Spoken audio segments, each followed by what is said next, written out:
Itulah yang kita sebut dengan i'jazul mar'i binafsihi. Ada orang pandai, dia bangga dengan kepandaiannya, dia heran dengan kepandaiannya, dia takjub dengan kepandaiannya. Dengan kepandaiannya itu kemudian dia meremehkan orang-orang yang dianggap bodoh. Itu juga namanya i'jaz. Kalau dalam tazkiyatun nafas disebut dengan ujub.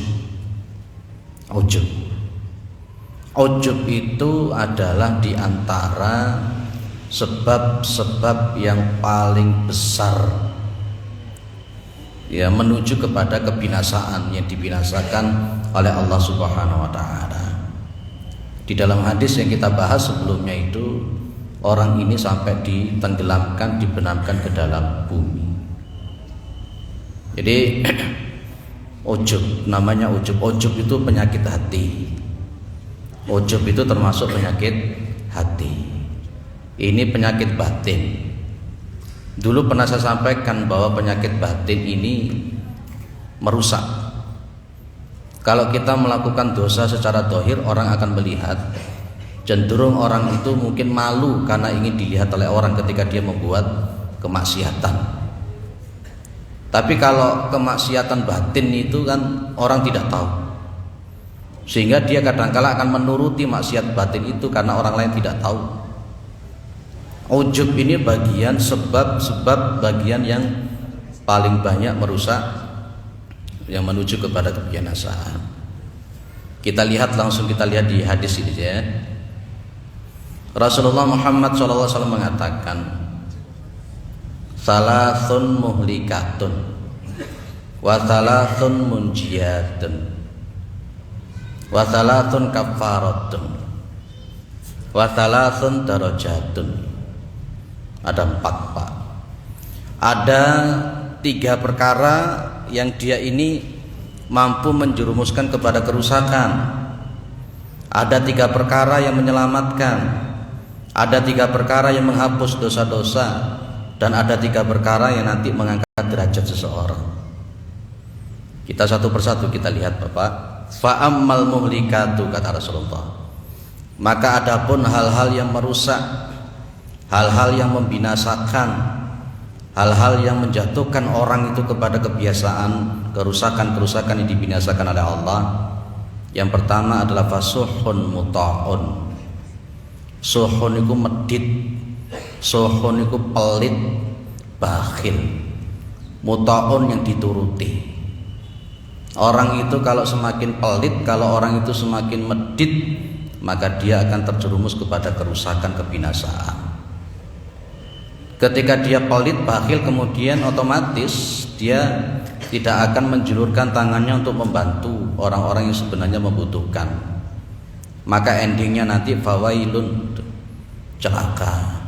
Ara'aital ladzi yukadzibu biddin fadzalikal ladzi yad'ul yatim wala yahuddu ala ta'amil miskin.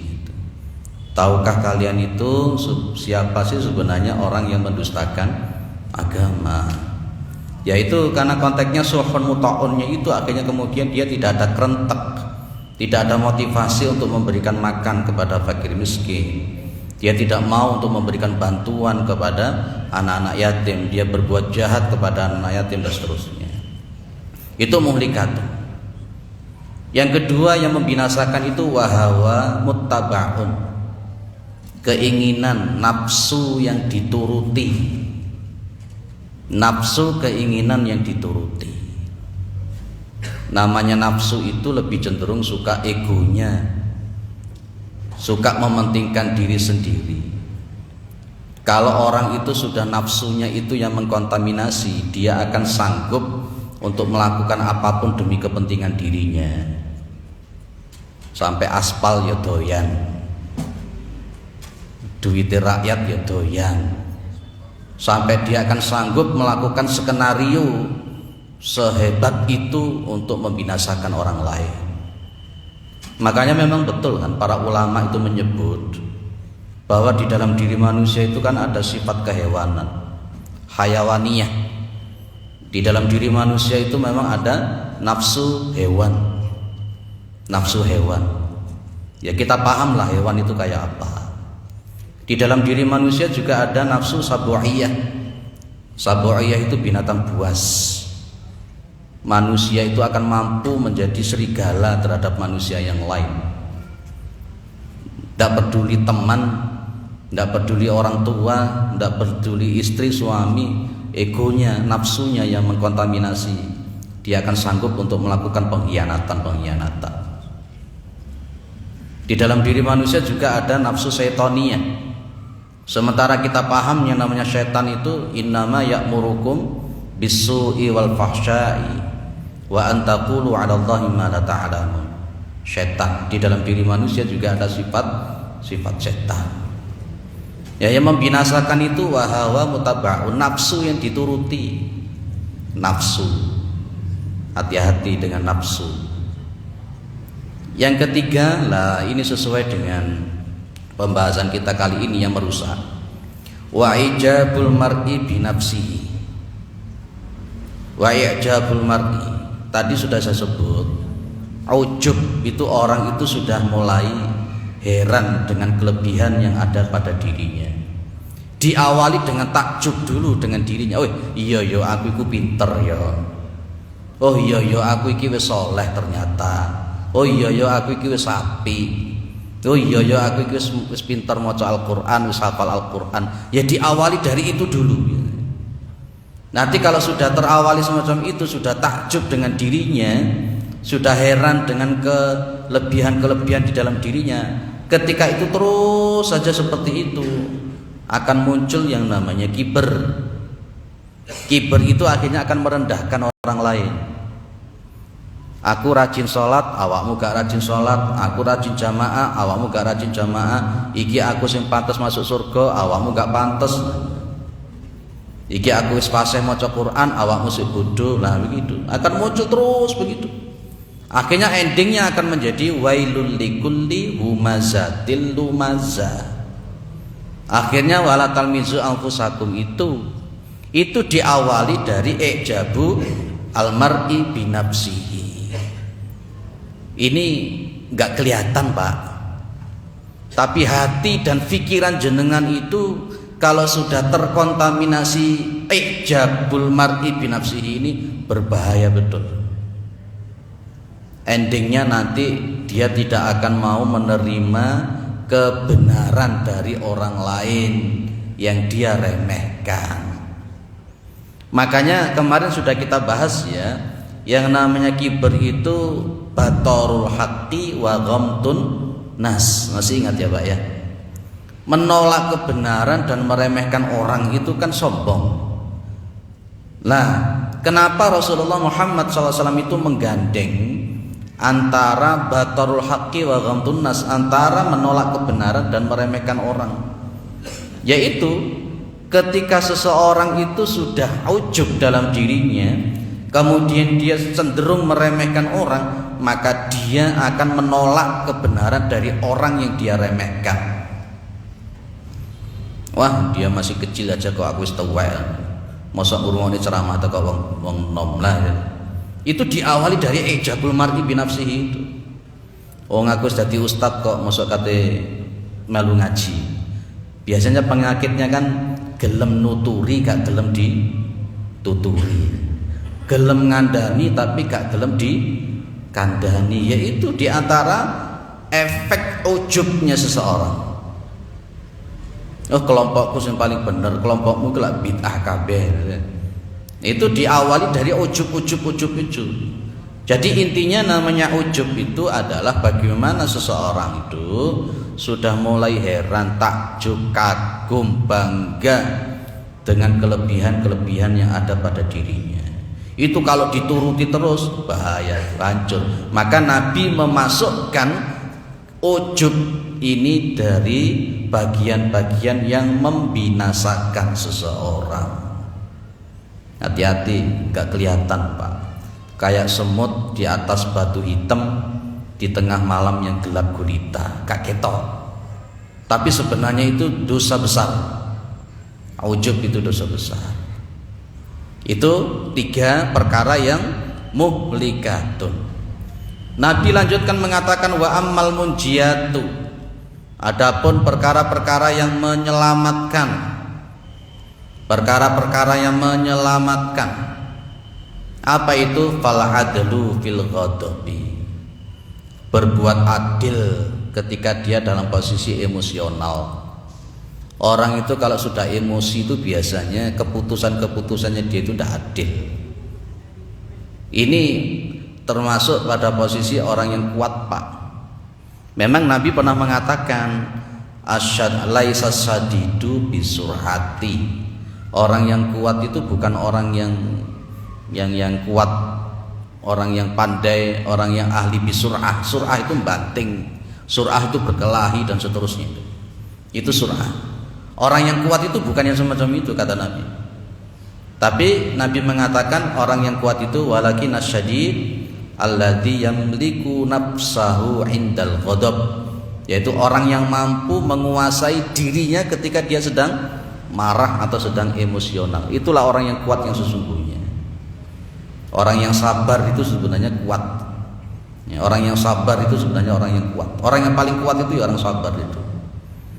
Nah, maka orang yang terselamatkan itu adalah orang yang berbuat adil ketika dalam posisi marah.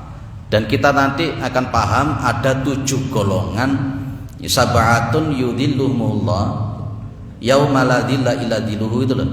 Ada 7 golongan yang nanti di yaumul qiyamah dilindungi, yang tidak ada perlindungan kecuali perlindungannya Allah. Di antaranya adalah imamun adil, imam yang adil. Berbuat adil ketika kita emosional itu Masya Allah. Kemudian waridho. Ridho itu kalau bahasa Jawanya apa, Pak? Legowo. Waridho wal qasdu fil fakri wal ghina. Ridho legowo, wal qasdu sedang itu tawasud, tidak tasaddud, tidak tasahul. Dalam pemahaman keagamaan, dalam sikap perilaku itu ada tasaddud, ada tasahul, ada tawassut. Kalau kita itu wa kadzalika ja'alnakum ummatan wasaton. Wasaton itu tengah-tengah. Ketika dia dalam posisi miskin, dia itu ridho, legowo. Wal qasdu, sedang-sedang, artinya juga boros, tidak bakhil dan seterusnya. Kapan? Fil fakri wal ghina, pada waktu miskin dan pada waktu kaya. Ketika dia diberikan kemiskinan, dia ridho. Orangnya disebut orang itu nerimo, ya, legowo, nerimo, rilo, amuraga. Nah ini papat gitu ya. Ada rilo, ada legowo, ada nerimo, ada amuraga. Kalau dia itu posisinya fakir, dalam posisi miskin, dia akan ridho dengan ketentuan Allah. Tidak emosional dengan takdirnya Allah, tidak marah-marah dengan takdirnya Allah. Itu namanya ridho. Wal qasdu itu sedang-sedang di dalam waktu ketika dia kaya, ya enggak boros dan juga tidak pelit. Ini yang menyelamatkan. Yang menyelamatkan lagi apa? Wa khasyatullahi fis sirri wal alaniyah, takut kepada Allah pada waktu sir. Tidak ada orang, sendirian, menyepi, tidak ada orang yang melihat, dia tetap takut kepada Allah. Wal alaniyah, meskipun ada orang ramai, pada posisi ramai dia tetap juga takut kepada Allah Subhanahu wa taala. Ini yang menyelamatkan. Jadi yang menyelamatkan ada 3. Berbuat adil ketika dalam posisi emosional, dia ridho ketika kaya, dia pertengahan ketika dia ridho ketika miskin, dia pertengahan ketika kaya, dan dia takut kepada Allah baik waktu sepi ataupun ada orang lain.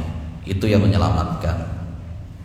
Wa ammal kafaratu, adapun perkara-perkara yang mampu menghapuskan dosa-dosa, yakni fa intidaru sholati ba'da sholati, fa intidaru sholati ba'da sholat, Jadi umpamanya seperti ini namanya intidharus shalah ba'da shalah.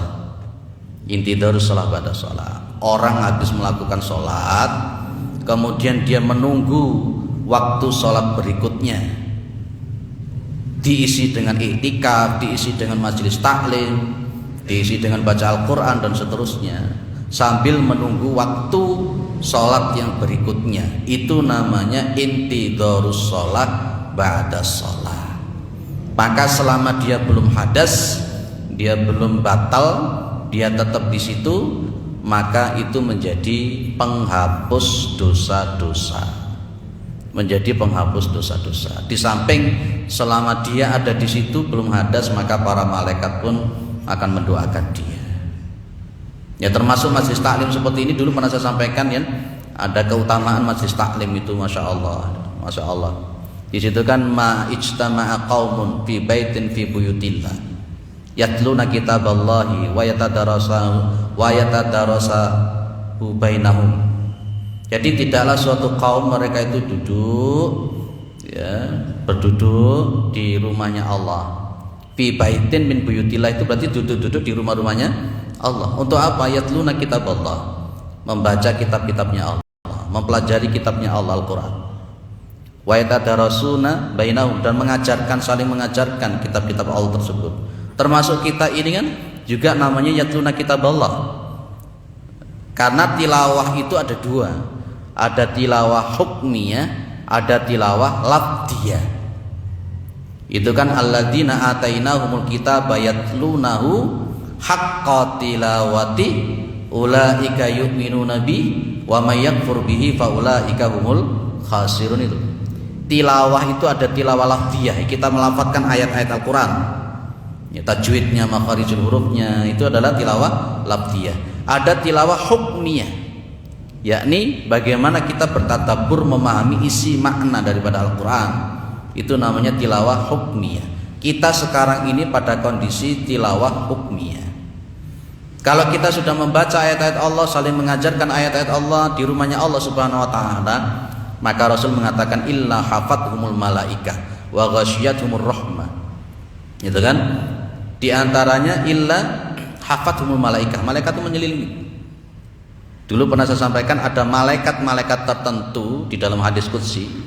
Jenengan buka di kitab Sahih hadis qudsi itu. Saya kaji setiap hari Selasa pertama di Masjid Al-Hikmah dengan ibu-ibu.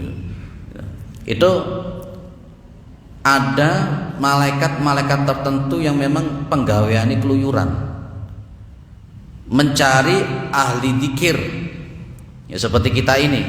Dan ketika muncul ada ahli dzikir duduk bersama, terutama di rumahnya Allah, maka malaikat tadi itu akan ikut nimbrung di situ, termasuk mendoakan orang-orang tersebut. Itu yang dimaksud dengan illa hafathumul malaikah wa ghasyiyatuhumur rahmah. Allah itu akan meliputi orang-orang seperti kita duduk seperti ini, intidharus shalah ba'da shalah, Allah menurunkan rahmatnya. Wa nazalathus sakinah, Allah akan menurunkan kepada mereka ketenangan-ketenangan. Dan yang nomor 4, wa dzakarallahu fi man indah, Allah itu akan menyebut mereka itu di sisinya. Jadi Allah meridhoi. Ya, itu namanya intidharus sholati ba'da shalah. Itu menjadi penghapus dosa-dosa as-sayyi'at, khoti'at gitu. Ya, bersyukurlah jenengan duduk di sini mulai maghrib awal tadi sampai nanti isya duduk di sini. Niatnya karena Allah, bukan niat karena ingin apa istilahnya, wis daripada neng omah mending aku tak lungguh di masjid. Bukan itu niatnya. Tapi memang betul-betul duduk untuk menunggu waktu berikutnya, di samping untuk bertolabul ilmi. Karena konteksnya juga Allah melalui Rasulnya mengatakan man kharaja fi talabil ilmi fahuwa fi sabilillah hatta yarji'ah. Barang siapa yang keluar di dalam rangka untuk mencari ilmu, maka dia itu ada di jalan Allah.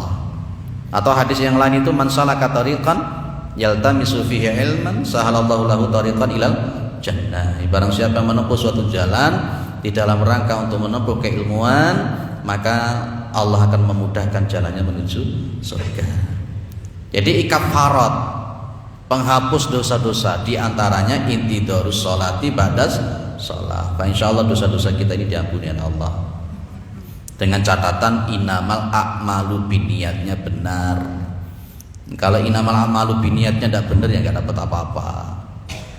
Apalagi yang bisa menghapuskan itu wa isbaghul wudu'i fi sabbarati. Kalau di dalam hadis yang lain itu bukan memakai kalimat sabbarati, ya, tidak memakai sabbarah, tetapi memakai kalimat menyempurnakan wudu di dalam waktu-waktu yang dibenci, termasuk dingin. Itu kemudian kita tetap wudu dengan catatan isbaghul wudu. Isbaghul wudu itu berarti menyempurnakan wudu, bukan wudu yang asal-asalan. Kapan-kapan kita kalau sudah khatam kitab ini kita akan bahas Sahih Adabil Islamiyah. Yang di masjid-masjid yang lain sudah sebenarnya saya bahas bagaimana wudu yang isbaghul wudu itu yang kayak apa sebenarnya. Atau mungkin kitab yang lain, karena di masjid-masjid yang sudah saya bahas, sudah ada yang sudah khatam. Lanjut, yang termasuk mengkafarat, menghapus dosa-dosa itu adalah wanaqlul aqdami ilal jamaati. Al-aqdam itu kan kaki-kaki, naklun itu memindah, artinya memperbanyak langkah menuju sholat berjamaah ke masjid. Makanya di dalam riwayat yang lain, satu langkah itu mengangkat satu derajat, satu langkah itu juga mengangkat satu dosa. Semakin banyak kita itu melangkahkan kaki kita ke masjid untuk berjamaah, maka dosa-dosa kita pun juga akan dihapuskan oleh Allah Subhanahu wa taala. Clear ya? Jadi ada yang merusak, ada 3 perkara yang merusak, ada 3 perkara yang menyelamatkan, dan ada 3 perkara yang menghapuskan dosa-dosa. Kemudian dilanjutkan oleh Rasulullah Muhammad SAW, wa ammat darajatu. Adapun perkara-perkara yang mampu meninggikan derajat, mengangkat derajat. Apa itu? Fa'it'amut ta'ami, memberikan makan kepada orang yang membutuhkan, memberikan makan kepada orang yang kelaparan. Wa ifsa'us salam, menyebarkan salam. Wa sholatul lail wan nasuniyam.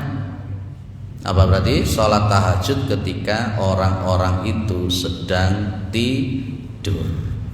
Itu perkara-perkara yang mengangkat derajat. Nah, Bapak Ibu yang dimuliakan oleh Allah, kembali kepada poin nomor 6 tadi, yang termasuk muhlikatun tadi sudah saya sebut. Ini loh, wa ijabul mar'i binafsihi. Semakin kita itu sombong, semakin kita bangga, ujub dengan diri kita, dengan kelebihan kita, itu maka kita akan semakin binasa. Kita pakai rumusnya tukang parkir lah. Dalam menyingkapi kelebihan-kelebihan yang ada pada diri kita itu, kita pakai rumusnya tukang parkir. Saya tidak bermaksud untuk mendiskreditkan profesi tertentu. Kita ambil ilmu dari beliau-beliau yang tukang parkir itu.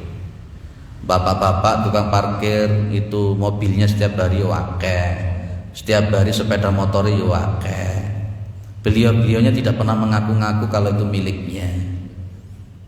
Tapi kita memahami lillahi ma fis samawati wa ma fil ard. Segala sesuatu yang ada di langit, segala sesuatu yang ada di bumi itu adalah miliknya Gusti Allah. Titipan. Kalau Nabi Sulaiman mengatakan wa hadza min fadli rabbi liyabluwani aashkuru am akfur. Ini adalah keutamaan dari Tuhanku. Aku ini bisa bersyukur ataukah aku ini malah justru kufur. Kelebihan-kelebihan yang ada pada diri kita itu bukan untuk disombong-sombongkan. Kelebihan-kelebihan yang ada pada diri kita itu adalah mungkin dia sebagai ujian. Ujian dari Allah. Allah itu khalaqal hayata wal mauta. Allah itu menciptakan kehidupan dan kematian. Untuk apa? Liyabluwakum. Untuk menguji kalian, ayyukum ahsanu amala. Kelebihan-kelebihan yang ada pada diri kita itu titipan dan sekaligus sebagai ujian.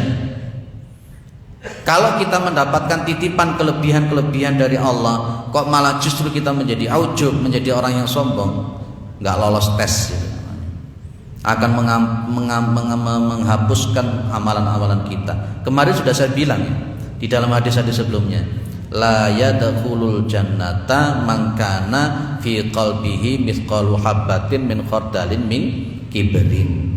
Tidak akan masuk surga orang yang di dalam dirinya itu apa? Ada setitik kesombongan. Itu lah sombong, saya ulang lagi berkali-kali, sombong itu seringkali diawali dengan ujub, diawali dengan ijabul mar'i binafsihi. Makanya kadang-kala kita ini jangan sok-sokan lah. Dadi wong pinter ya sing rendah hati, dadi wong sugih ya sing tawadhu. Kadang-kala kita itu sok-sokan dengan kepandaian kita, nanti ditertawakan dengan orang yang lebih pandai dari kita. Kenapa? Wa fauqas samai as-sama'u, di atas langit itu pasti ada langit. Kita sombong dengan kekayaan kita, masih banyak orang-orang yang lebih kaya daripada kita. Ayolah kita ini, termasuk saya menasihati diri saya sendiri, bahwa kelebihan-kelebihan yang ada pada diri kita bukan untuk disombong-sombongkan, bukan untuk dibangga-banggakan, tapi itu sebagai ujian. Saya agak sedikit mengembangkan dengan surat An-Nasr. Surat An-Nasr di sini tidak ada, saya kembangkan sedikit. Saya sampai hari ini meyakini bahwa pas ketika Rasulullah Muhammad SAW itu beliau berhasil dalam Fathu Makkah. Fathu Makkah itu kan luar biasa, Pak. Fathu Makkah itu kan luar biasa. Sampai pada waktu itu ya orang-orang itu berbondong-bondong masuk ke dalam Islam. Yang menarik di ayat yang terakhir itu bunyinya fasabbih bihamdi rabbika wastaghfir. Walaupun Ibnu Abbas itu menyebutkan kalimat ini menunjukkan ajalnya Nabi itu sudah dekat gitu ya. Tapi ada sesuatu isyarah yang lain. Nabi Muhammad itu sukses, Nabi Muhammad itu berhasil menaklukkan kota Mekah, orang-orang tunduk kepada Nabi. Kok Nabi itu disuruh istighfar? Nabi itu disuruh istighfar. Fasabbih, ya, bertasbih lagi kepada Tuhan. Bihamdi rabbik, itu kan disuruh memuji Allah Subhanahu wa taala. Yang ketiga apa? Wastaghfirhu innahu kana tawwaba. Beristighfarlah kepada Allah karena Dia Allah itu Maha menerima taubat. Pertanyaannya, Rasulullah itu sukses kok malah disuruh taubat? Rasulullah itu sukses kok malah disuruh istighfar? Itu apa sih rahasianya? Jenengan itu, kita ini diberikan kesuksesan, diberikan keberhasilan yang seringkali kita baca alhamdulillah. Pernah tidak pas ketika kita itu diberikan sukses oleh Allah kemudian kita istighfar? Karena karakter orang itu biasanya ketika dia itu diberikan sukses oleh Allah, dia cenderung lalai, Tuhannya hilang. Kayak Qarun itu loh Pak. Dulu pernah kita bahas dengan Qarun, tahu Pak? Qarun itu pas ketika ditanya kok bisa sukses, kok bisa hebat begitu, Qarun cuma mengatakan innama utituhu ala ilmin indi. Di dalam surat apa itu? Qarun hanya mengatakan saya ini innama utituhu ala ilmin indi. Saya ini bisa sukses, saya ini bisa berhasil karena saya punya ilmu. Oleh Allah apa? Wa qasabnahu wa bidarihi al-ardh. Dan kemudian Allah membenamkan itu yang namanya Qarun ke dalam bumi berserta rumahnya. Allahnya hilang, yang muncul ilmu. Dalam surat An-Nasr Rasulullah diingatkan lebih awal, idza jaa nasrullahi. Jadi itulah yang kemudian kaidah yang dibuat oleh para ulama. Ya, ma la yakunu billahi la yakunu wa ma la yakunu lillahi la yanfa'u wa la yadumu. Itu di dalam kitab Al-Usulul Wusul ilallah. Kaidahnya sesuatu itu ma la yakunu billah, ya, segala sesuatu itu kalau bukan dengan izin Allah la yakun, dia tidak akan terjadi. Yaitulah la haula wala quwata illa billah. Wa ma la yakunu lillahi la yanfa'u wa la yadumu. Dan segala sesuatu itu kalau dilakukan bukan karena Allah, la yanfa'u, tidak ada manfaatnya, wala yadumu, dan tidak akan kekal. Rasulullah diingatkan Fathu Makkah itu adalah pertolongan Allah. Maka disuruh istighfar. Kita bisa sukses, kita bisa pinter, kita bisa kaya itu kalau tidak ada izin Allah tidak bisa. Itu semuanya titipan dari Allah. Makanya disuruh istighfar itu, di situ rahasianya, diantaranya yang saya pahami. Sing sering-sering istighfar karena kita itu biasanya kalau kita sukses ora eling. Wah, lek utangnya akeh ngono nang masjid wiritan sampai tasbih pedot. Tapi begitu utangi gak ono, nang masjid apa ora? Kita ini kan kurang ajar kadang-kala ini. Kurang ajarnya kita itu seringkali menjadikan Allah itu sebagai tambal butuh. Lek ketelayak eling, lek gak ketelayak ora eling. Itu kurang ajarnya manusia itu di situ. Nah, maka di sini kita memahami sifat ujub itu betul-betul dibenci oleh Allah Subhanahu wa taala. Ya, sifat yang dibenci oleh Allah Subhanahu wa taala. Bangga dengan kelebihan kita yang menghasilkan kesombongan, itu sesuatu yang paling dibenci oleh Allah Subhanahu wa taala.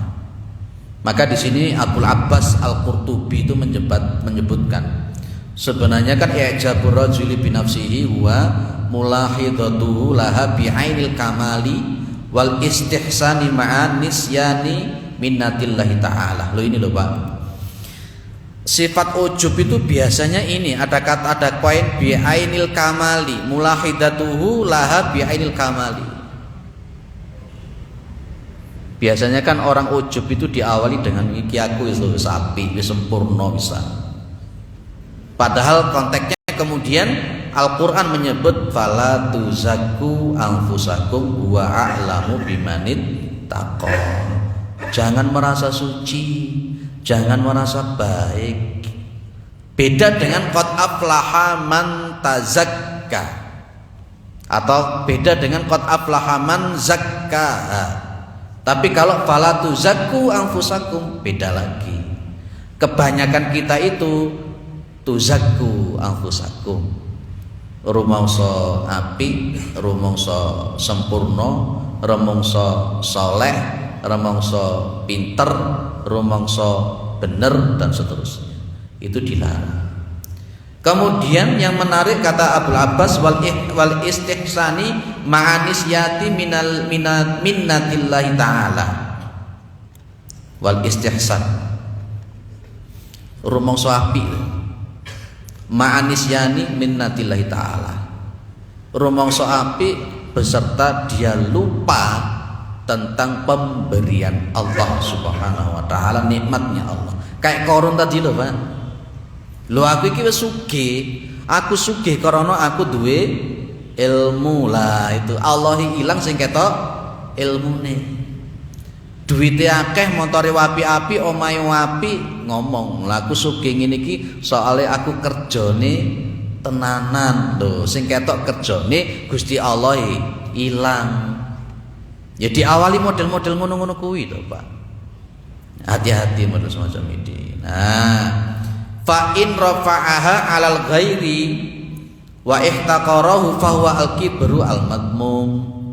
Kalau model-model semacam ini kemudian ternyata diangkat dalam posisinya kemudian 'alal ghair, sampai iso ngelokni wong, merendahkan orang, mengintimidasi orang macam-macam, ya itulah berarti al-kibru al-madmum, akhirnya jadi sombong.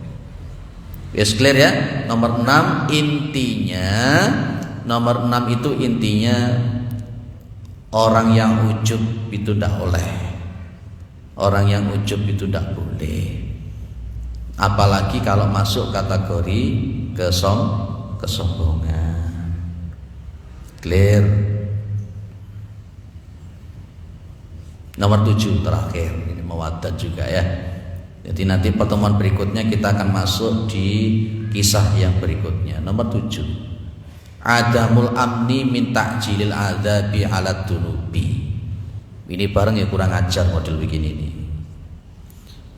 Ya, jadi kita itu seharusnya adamul amni, Adamul amni. Amni itu merasa aman, Pak. Jangan sampai kita itu merasa aman. Merasa aman dari apa? Min ta'jilil adzabi 'ala dzunub. Dari menyegerakannya, disegerakannya azab 'ala dzunubi atas dosa-dosa yang dilakukan. Penyakitnya orang itu Allah wong kok kok kiamat si adoh. Merasa aman dari azabnya Allah. Fa khasafallahu bi al-ardha fa huwa yatajaljalu fiha ila yaumil qiyamah. Jenengan lihat di ayat ini, surat apa ini namanya?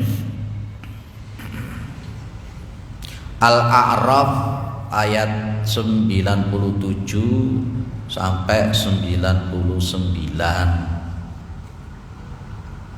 Afa amina ahlul qura ayatiyahum ba'suna bayatan wa hum naimun.